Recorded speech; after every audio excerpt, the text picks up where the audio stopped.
I have a question for anyone watching this right now. How much do you like snow? If you've been playing this new operation, or you tuned into my near 8-hour stream I did on Tuesday, you may know where I'm going with this, but before we get to that, let's take a look at what's going on with Halo Infinite's Winter Contingency 3 event. Operation, my bad. They're totally not the same thing anymore. Starting with the Battle Pass, let's begin with the positives. I do like the armor set, especially when paired with the gift wrap coating. I won't lie, it kind of grew on me a bit when I put this whole thing together. Except for the helmet, I don't like the top of it where it looks like it's a man bun that protrudes upward. It looks a bit silly, but I appreciate not having to pay for it, I guess.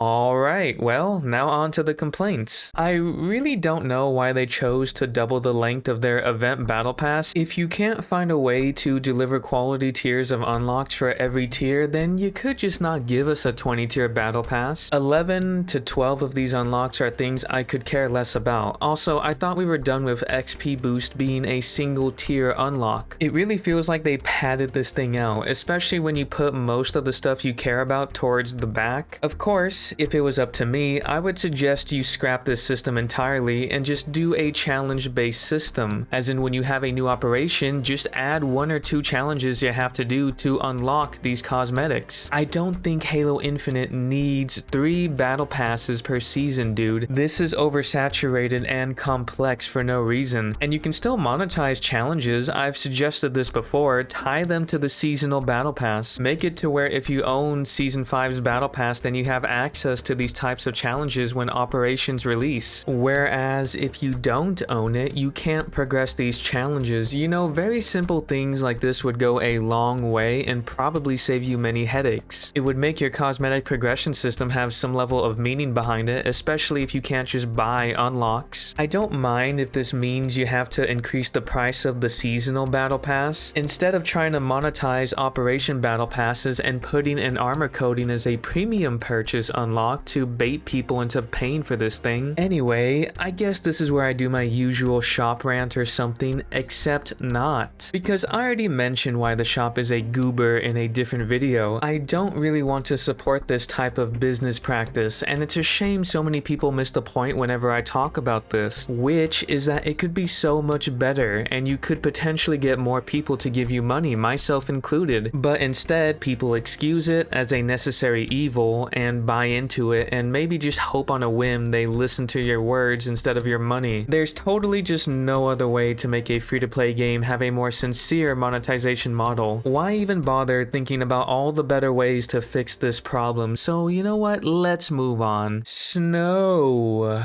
Where is it? No, I don't mean the background.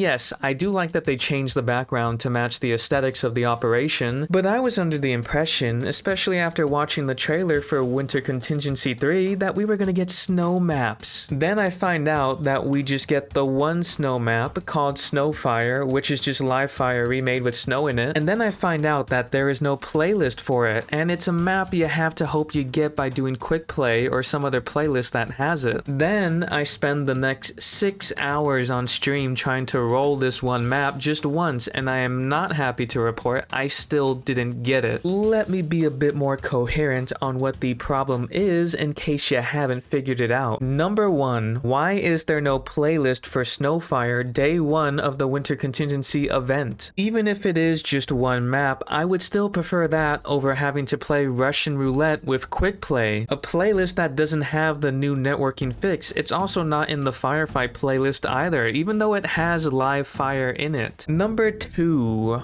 why only one snow map, dude? Now I can already sense somebody rolling their eyes at me like, really, man? Are you that petty to complain about snow? And then I just stare at you. You damn right I'm complaining about snow. I'm looking at my list of basic expectations for a winter themed event, and I see that snow is on the list. Let's change that to at least 2 snow maps. You're really gonna sit there and tell me this is somehow asking for too much? I wasn't even asking for a gimmicky game mode, even though that would have been cool. Like, imagine if we had a snowball fight mode where the snowballs were plasma grenades on snow maps. That sounds nice. I mean, Tenrai 3 to this day is still the best event they've ever done. That event lasted 2 weeks, and day 1 we had a playlist that had Ninja Slayer with energy swords and plasma grenades. It had community maps that fit the aesthetics of the event. It was really nice. It felt like they gave their best day 1 of an event, as it should be. This event is going to last for 41 days, and day 1 we only had one snow map with no playlist for it. They had 2 months, probably even more time to prepare for this. It just seems really bizarre. And this brings me to my last complaint, because it's very likely 343 will address some of these complaints later on, maybe starting next week, and I'm sure people will praise them for doing so, ignoring the fact that maybe these things should have been here sooner. But what I am more or less trying to highlight is that these are things that shouldn't be oversights. Why aren't they giving their best from the very beginning? You know, when most people who still care about Halo have eyes on your new event, you just released a trailer advertising this operation after all. For example, maybe they will add Griffball 2 weeks from now, which would be fun, but why not have it there at the start of an operation? It really feels like they are shooting themselves in the foot a bit with their content drops, because I don't know, maybe they believe drip feeding content is the best way to sustain Halo Infinite as opposed to enduring content drops day 1. And I really would like to expand more on that, but I'm saving that for a different time, so just chew on that for a bit. Of course, this isn't a huge fumble like, oh my god, 343 is never coming back from this, but it's definitely something that makes me raise my eyebrows, like, is it really that hard? And then you ask me if I want to give you $5 for 1 armor coating, as well as $35 worth of shop bundles for this performance? Nah, I think I'm good, man. I mean, I'm sorry, my bad, I keep forgetting this is a free-to-play game. Silly me, that means I'm not allowed to make these kinds of suggestions on how to make your game feel better for everybody. Yeah, you know what, thank you very much 343 for giving us something when you could have just given us nothing, right? I actually don't even know why anyone, including other content creators, complain about like desync and skill-based matchmaking. Don't they know it's a free-to-play game? That's not allowed. They should just be happy they even got a video game to play. Alright, I'm done being silly. If you liked Snow, you may find this operation disappointing at the moment. This is one thing that events seem to always struggle with, which is modes and content that are in line with its theme. Hopefully they resolve that, which is kind of funny because they did with Tenrai 3 back in season 4.